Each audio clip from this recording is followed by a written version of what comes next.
Hello students, मैं संदीप खरे और आगे बढ़ते हुए आज हम करेंगे ये जो तीसरा क्वेश्चन है ना। मैंने जब दूसरा करवाया था तो तीसरा आपको होमवर्क में दे दिया था। तो अब जितने बच्चों पे बन गया है वो कमेंट में बता सकते हैं। बाकी इसको अच्छे से सीखने के बाद आप इसकी प्रैक्टिस अच्छे से कर लेना एक बार। बहुत सरल है। चलिए सबसे पहले ये जो क्वेश्चन आपको दिया गया है ये अलग से लिख लेते हैं। तो यहाँ पे हमने तीसरा क्वेश्चन लिख लिया है। सबसे पहले हमारा स्टेप यही रहता है कि हम लिखेंगे दिए गए रैखिक समीकरण। तो दिए गए रैखिक समीकरण और साथ में युग्म भी लिखेंगे, क्योंकि युग्म का मतलब होता है जोड़ा। तो ये समीकरण युग्म का जोड़ा है। दोनों समीकरण मैं लिख लेता हूँ। तो दोनों समीकरण लिखे, लेकिन हम इन्हें अभी समीकरण 1 व 2 नहीं बना सकते। अब उसके पीछे का रीजन ये है कि ये अपनी मानक अवस्था में नहीं है, क्योंकि इनके बराबर में 0 नहीं है। तो इन्हें सबसे पहले इनकी मानक अवस्था में बदलना पड़ेगा। तो लिखेंगे उपरोक्त समीकरणों को मानक रूप में लिखने पर। तो मानक रूप में लिखने का मतलब है कि इसका पक्षांतर इस तरफ करें। तो यहां से लिखना स्टार्ट करो, ठीक है।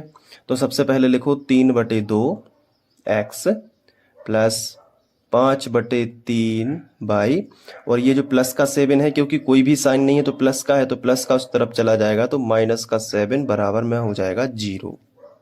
अब हम इसे समीकरण 1 बना सकते हैं, ठीक है। क्लियर हुआ कि नहीं?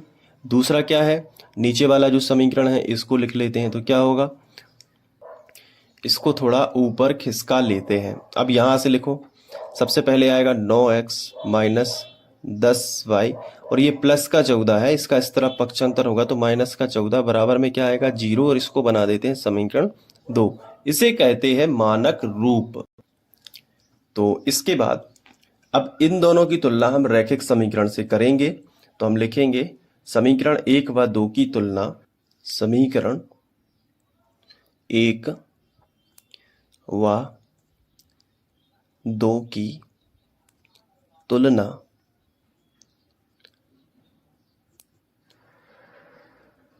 रैखिक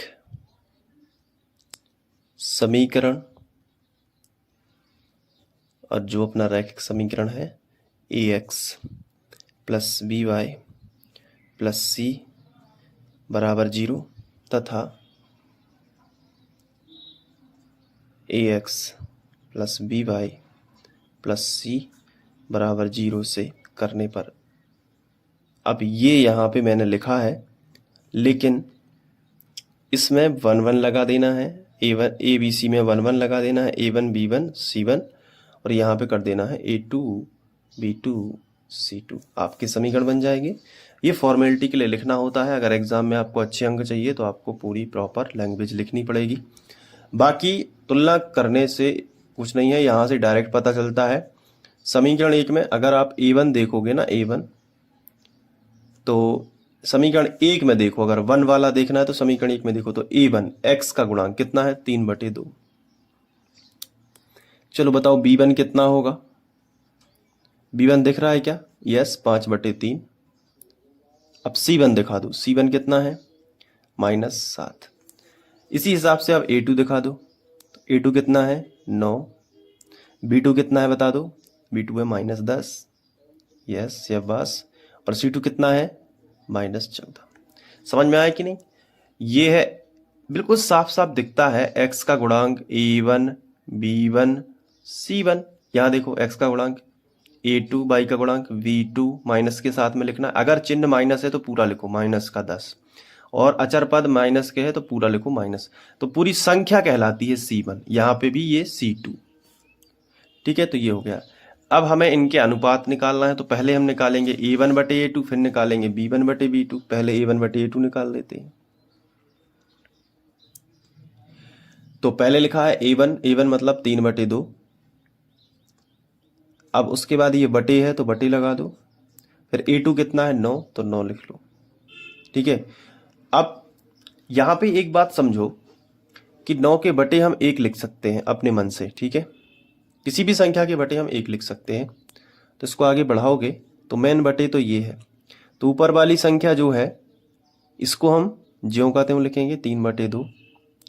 लेकिन जो नीचे वाला बटे वाली संख्या है, नीचे की परिमेय संख्या है, ये भाग में है तो पलट के गुणा में आ जाएगी। तो अभी 9/1 है, पलट के हो जाएगी 1/9। 3 से 9 कट जाएंगे, ऊपर नीचे की संख्या कटती है, नीचे नीचे की कभी मत काट देना गुणा में, ऊपर नीचे की कटेगी। तो 3 एकम 3 और 3 तिरका 9। तो क्या बचा? 1 एकम 1, ऊपर तो बचा 1, नीचे नीचे का गुणा होगा, 3 दूनी 6। तो आंसर आया टोटल 1/6।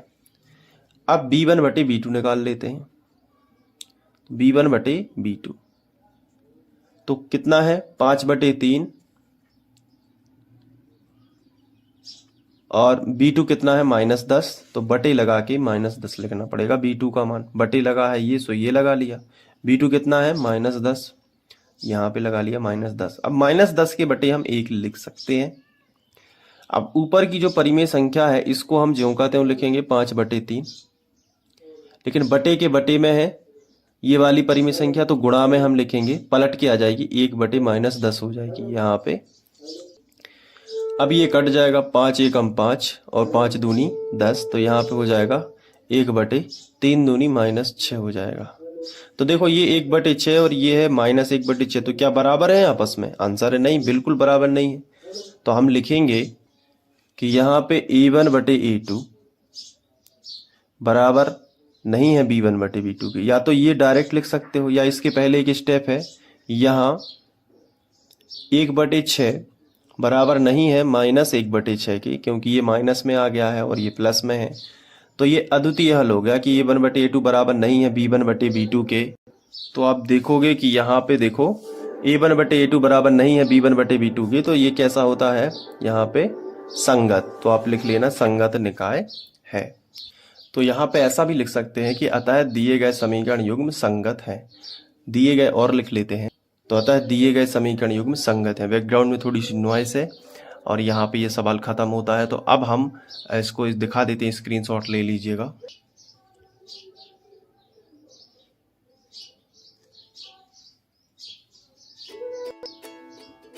तो इस तरीके से आप नोट कर लेना।